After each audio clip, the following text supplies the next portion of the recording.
Hello everyone, this is ANURADHA Sharma and you're watching my channel Ielts with ANURADHA. You will see there is an example that has been done for you.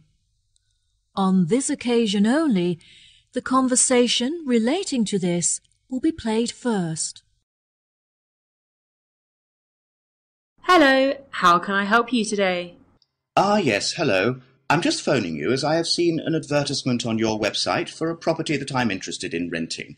If possible, I'd like to find out some more information before I organise a viewing. No problem at all. What is the address of the property that you'd like to inquire about? It's 21 North Avenue. Okay. The address of the property is 21 North Avenue. So, 21 North has been written in the space. Now we shall begin. You should answer the questions as you listen, because you will not hear the recording a second time. Listen carefully and answer questions 1 to 4. Hello, how can I help you today? Yes, hello. I'm just phoning you as I have seen an advertisement on your website for a property that I'm interested in renting. If possible, I'd like to find out some more information before I organise a viewing. No problem at all. What is the address of the property that you'd like to inquire about? It's 21 North Avenue. Okay, what is it that you'd like to know? First of all, I'd like to know what facilities the office has, as I need to make sure that it'll be suitable for my advertising company. I see. The office contains a large open-plan space with a wide frontage onto a busy street with lots of passers-by, so your business would have a really good street presence. There is also a toilet and newly refurbished kitchen equipped with a dishwasher and oven. Wow, that sounds great. I'd definitely like to register my interest. Okay, perfect. I just need to take some details from you, if that's okay. What is your full name? Jonathan Smith. And what position do you hold in your company, Jonathan? Until recently I was sales manager. However, I've recently been promoted to regional manager, so I'll be in charge of running our new office. Can I ask where the office is located? Yes, of course. It's located downtown, just around the corner from Royal Square Shopping Centre. That's a bit too far out of the centre for my liking. I'd much prefer to be located in close proximity to the station. Do you have any property located in that vicinity? It would help me to narrow down the results if you could tell me how many employees you intend to have working in the office. Our branch is made up of 30 employees, and we'd like some extra space for meetings and presentations. Most average office spaces are around 8,000 square feet, but it sounds like you would need more space than that. I think that 10,000 square feet would be more suitable for your needs. Now, let's see, we have 10 properties that match those criteria, so let's try and narrow it down. Before you hear the rest of the conversation, you have some time to look at questions 5 to 10.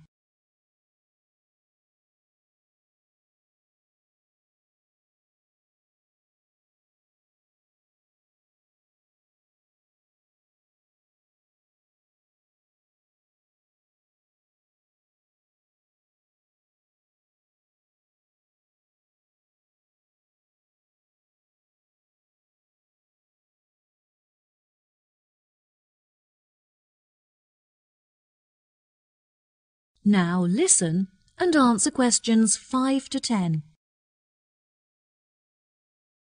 Do you have any other requirements? Well, we'll need access to the office 12 hours a day, but security should be 24-hour. We don't hold any money on the premises, but it's crucial that we protect our customer information against theft.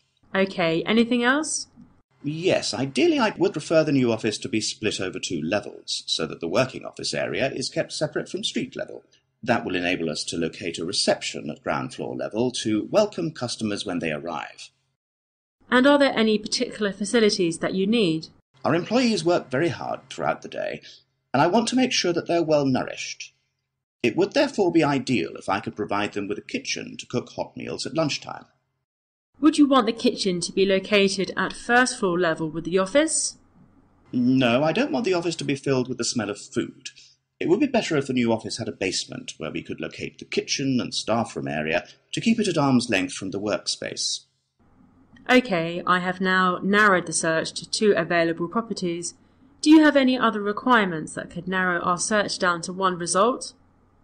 All of our office staff will be working at desktop computers, so I'll need the office to be equipped with at least 40 power sockets if possible. Anything else? Studies have shown that exercise is very important for maintaining happiness and healthy brain function. In an office environment, it's very difficult to get sufficient daily exercise, so it would be great if they had access to a nearby exercise area.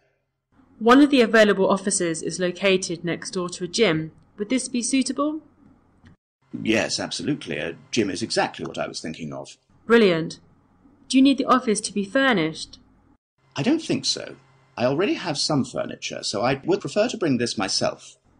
That's no problem at all. And before I forget, we will definitely require Wi-Fi access, as much of our work and customer recruitment is carried out online. No problem. It sounds like the property will suit your needs perfectly. I've taken the liberty of booking you a viewing at 3 p.m. on Thursday, so you can see it for yourself. Is there anything else I can help you with today? No, I think that's all the information I need. Thanks very much for your help. No problem. It's been my pleasure to be of assistance. Goodbye. That is the end of section 1. You now have half a minute to check your answers.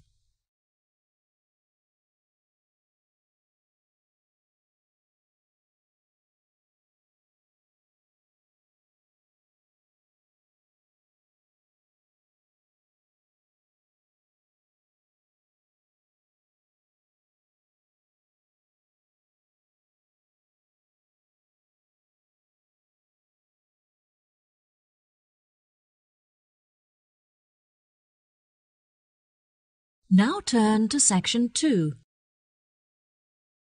Section 2. You will hear a tour guide giving a talk about a relaxation centre. First, you'll have some time to look at questions 11 to 14.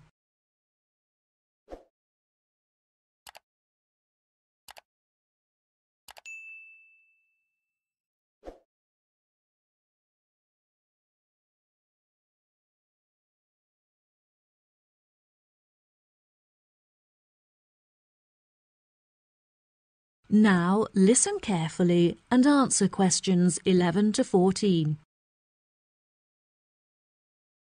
Hello everyone, my name is Sally. Welcome to our globally renowned spa and relaxation centre here at Island View Estates. Before you all wander off and begin exploring the facilities, I'd like to go over a few things. Now, this year is a very special milestone for our beloved centre, as it is our 25th anniversary. I understand that this means you have all paid an increased price for your tickets, but I can promise that all of the events we have scheduled for your enjoyment will make the costs well worth it. I know that all of you have travelled a long distance to make it here to the centre of the New Forest, but it is thanks to its remoteness that our centre is such a beautiful place to relax. I'm sure you are all keen to find out what activities we have arranged for you, so I will give you a quick overview. Tomorrow we have arranged for you all to participate in a yoga session for the duration of the morning, followed by a day of relaxation at the pool, where we have ample sun umbrellas to protect you from the sun. On Wednesday, we have organized a sightseeing hike through the forest, where you will be able to test your navigation skills and witness the wild ponies in their natural habitat. It's forecast to be sunny that day, but I recommend that you all bring rainproof clothes just in case. On your last day, we have a special surprise, a pony trek along the beach. We ask that you all wear full-length trousers and that all women have their hair tied up in a ponytail.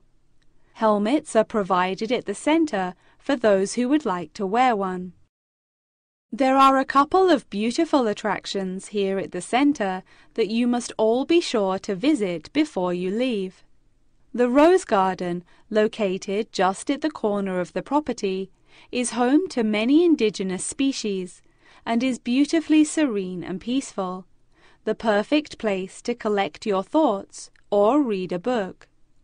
Our sunset boat ride has been the favourite attraction for many of our visitors. Simply hop aboard and relax whilst we sail you out into the open sea to witness one of the most beautiful spectacles that nature has to offer. Last, but certainly not least, is the freshwater pond, which serves as a watering hole of sorts. Some of you may even be lucky enough to spot our resident kingfishers, who are members of a very rare and endangered species. Once you have all unpacked and settled into your rooms, we will be taking you out to the neighbouring island for a bonfire and barbecue dinner.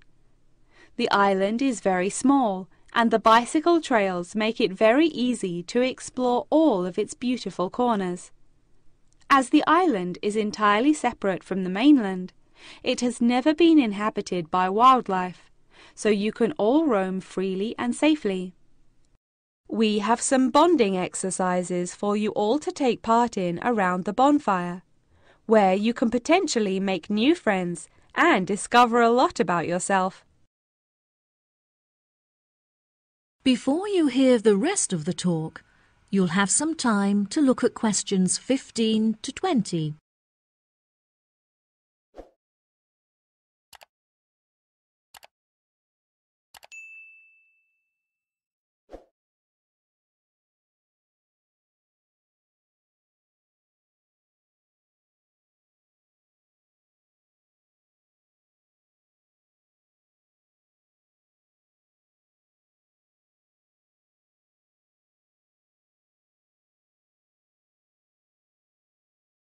Now listen and answer questions 15 to 20. Now, let me tell you a little bit about the facilities that the resort has to offer. For those of you keen on indulging in a little bit of retail therapy, just wander along to our tourist centre, where we have a wide selection of presents on sale at reasonable prices. If you are feeling more drawn to the natural surroundings and scenery, I recommend that you take a trek up the mountain, where you can enjoy the panoramic outlook from the peak. For a bit of cultural indulgence, why not pay a visit to our small on-site theatre, where you can enjoy watching a range of movies and check out some works by our resident street artists. Just a 10-minute walk down the road is the local art museum, where you can roam around the sculpture courtyard or admire the many artworks on display. Here at the resort, we are incredibly lucky to be located right next to a nature reserve, where many species of endangered wildlife live in the pond. Just on the bank is a small hut where visitors can observe the fish and birds in their natural habitat. Now, if any of you are interested in history, you have the very interesting opportunity to visit the ancient building at the south side of the grounds. The building is now a museum. However, it originally served as a jail for those charged with crimes of treason against the royal family. Well, that just about rounds it up. Now, if anyone has any questions? That is the end of section 2. You now have half a minute to check your answers.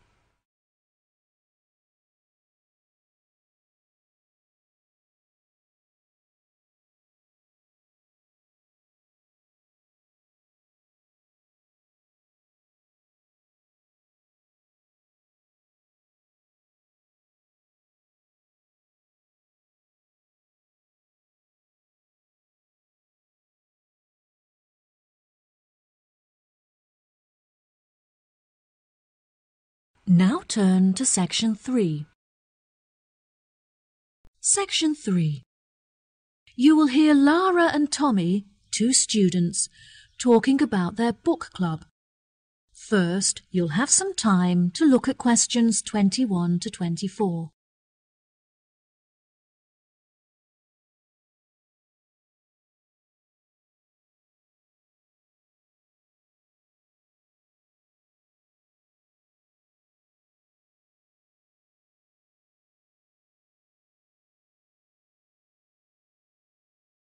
Now listen carefully and answer questions 21 to 24. Hi, Tommy. I haven't seen you for ages. How have you been? Oh, hi, Lara. I'm great. I've just joined a local book club that meets every Wednesday, and I'm really enjoying it. Next week, we're discussing the novels of Charles Dickens. I'm really looking forward to it, as he's my favourite author. Yes, absolutely. His novels are wonderful. I attended Dickens Book Club too. Would you like to do a practice session with me in preparation for your meeting? Sure, that sounds great. Let's start by discussing the main characters in David Copperfield and the ways in which they're affected by the events of the story as it develops. What do you think of Rosie? I think that she's a really sweet character in the beginning, but as the story progresses, she becomes bitter because of how her relationships had turned out in the past. That's true. Her sisters all marry and live happily ever after, but she ends up alone. It is very interesting to see how deeply the change in her personality affects her relationships. What is your opinion of Florrie? I find her very manipulative. She seems intent on seeking attention, so whenever she wants something from her family members, she persistently acts in a very silly manner, just like a kid. Unfortunately, many people do not realize this, and so they give her the attention that she's seeking, which only encourages her to continue behaving this way. Yes, Florrie is the complete opposite of Lizzie. Lizzie is very sensitive, and she has a true perceptiveness into how people are feeling and how they behave, which enables her to act appropriately towards them. She is very kind and generous and cares about how people feel. That's true, and I really like her character too. My least favourite character is Estelle, because she acts so selfishly and gets enjoyment from making others suffer. Unfortunately, there are many people like her in the world who intend to make others feel like this. It's interesting how you can associate so many of the characters with people that you know in real life. I think that the reason why Dickens is so good at creating deep and believable characters is because he understands human mentality. Before you hear the rest of the conversation, you'll have some time to look at questions 25 to 30.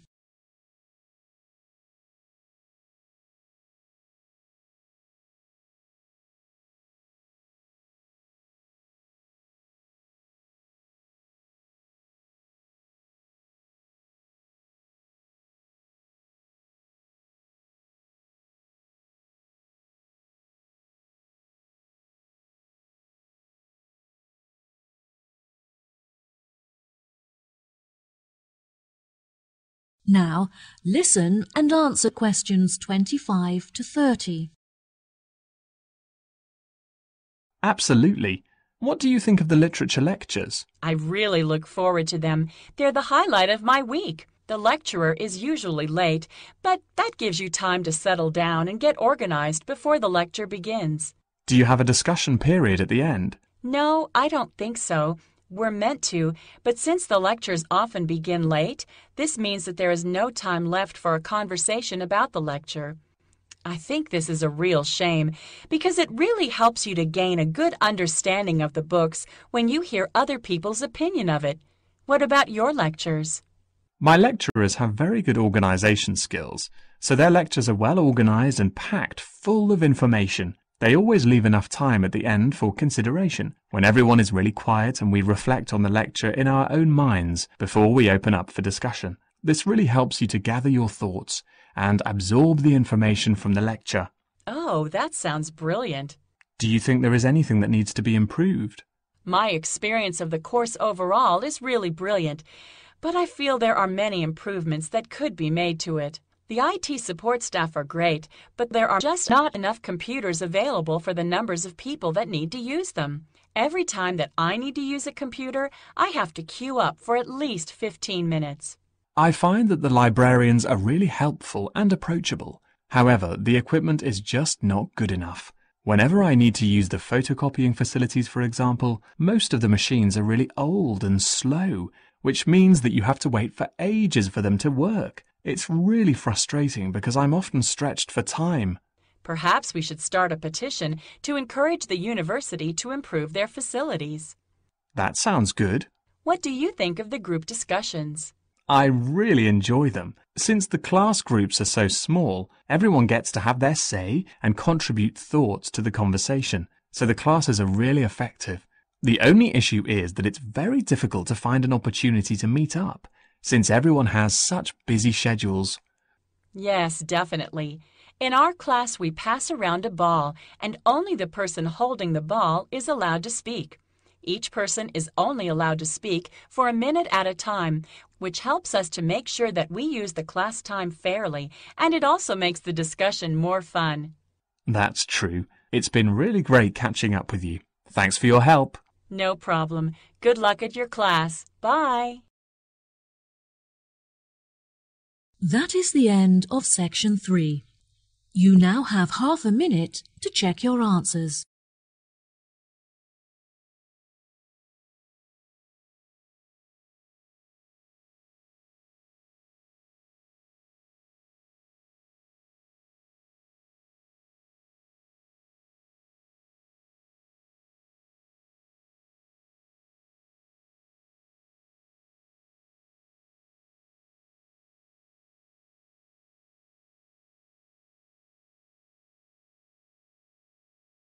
Now turn to section 4.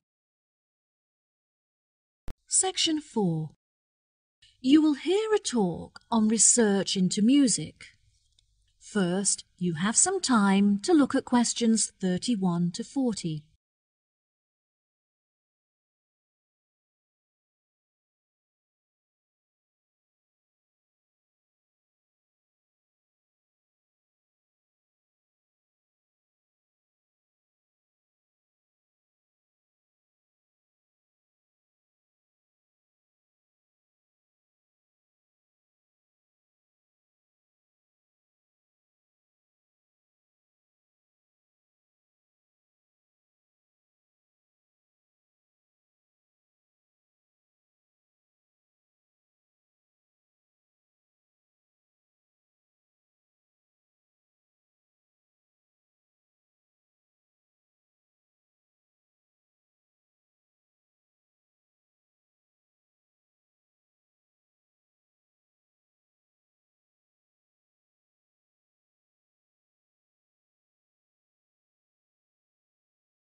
Now listen carefully and answer questions 31 to 40. Today we're going to delve into the fascinating history of music in Britain and the evolution that it experienced throughout the duration of the 18th and 19th centuries. During the second half of the 18th century, Britain experienced an industrial revolution, during which its manufacturing industry underwent a major transition from hand production methods to the use of machinery. This sudden boom in the industry drew thousands of people into the cities, where they knew they'd be able to find jobs in the factories, working with or maintaining the machinery. This sudden influx of people into the cities did not just come from the surrounding countryside, but also from other poorer nations in search of a better life. Between 1800 and 1900, the population of England increased by 4 times. This mass immigration from different nations and areas of the country resulted in a variety of cultural influences meeting and mixing to form a new, more diverse culture. With this new culture came a new style of music. Prior to the Industrial Revolution, music had originally been written to reflect the hard, labour-intensive life in all kinds of industries when all work had to be done by hand. Most people resided in small rural communities where their lives revolved around farming. Life for the average person was difficult, as incomes were meagre, and malnourishment and disease were common. Despite the difference in nationalities of the people and the variety of musical genres, all of the music shared one common language, English. As many were unable to write, the songs were a means for the people to give voice to their experiences and feelings about their hard and laborious jobs. Most of the music written by the workers during this period has been lost as a result of illiteracy and the wear of time. Now, you may be asking yourselves how these small musical works were formed. The roots of most of these groups can mostly be traced back to the younger members of the working classes, who were perhaps rebelling against the inferiority of their living and working conditions compared to those of the upper classes. Young performers would often lead these musical trends, usually possessing a great talent for singing or playing particular handmade instruments. As time progressed into the 19th century, these musical groups had gained much notoriety and would hold small performances in the street for all to watch.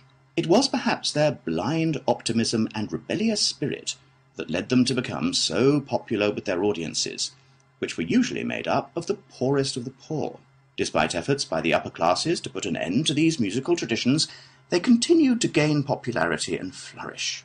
By the late 1870s, they had evolved past the barrier of the social echelons and gained access to the middle class.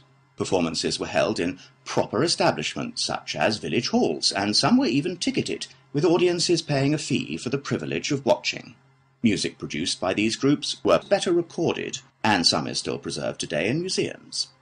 The music of these groups may not exist in the present day, but its influences are still clear if you look closely enough. In classical culture, for example, many of the themes and theatrical performances are still based on the lives and experiences of the working classes, both prior to and following the Industrial Revolution. The novel entitled Les Miserables by Victor Hugo, for example, is a novel about the French working classes and is still widely popular today. The original recordings of the music written during these periods are now hugely valuable due to the demand from avid collectors and enthusiastic fans. Many of these recordings are publicly owned and displayed in museum exhibits. However, a selection are still privately owned and occasionally appear for sale in auctions, often reaching prices in the hundreds of thousands. Well, that just about wraps the lecture up for today, so if anyone has any questions... That is the end of section 4. You now have half a minute to check your answers. Thank you for watching and stay tuned for more videos.